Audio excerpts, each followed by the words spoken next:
से क्वेश्चन देखिए the ratio between the Suman's and Prakash age at the present is 2:3 से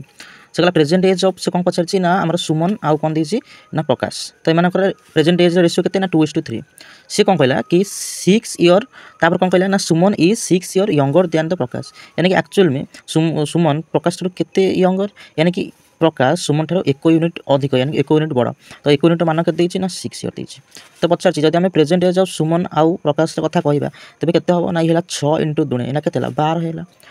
तापर ये हूँ 6 × 3 के 18 यानी प्रेजेंट एज कहार ना सुमन 12 थिला बेले प्रकाश रोचे 18 क्वेश्चन कौन कहला ना क्वेश्चन यह कहला कि the ratio of the Suman's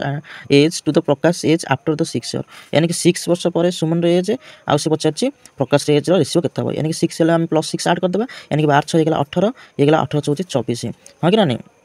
6 काला हम के 6 3 18 यानी कि 6 4 24 यानी कि 3:4 यानी कि ऑप्शन नंबर डी हम ये करेक्ट आंसर जदि वीडियो भल लगी तो लाइक कमेंट शेयर सब्सक्राइब कर भूल थैंक यू।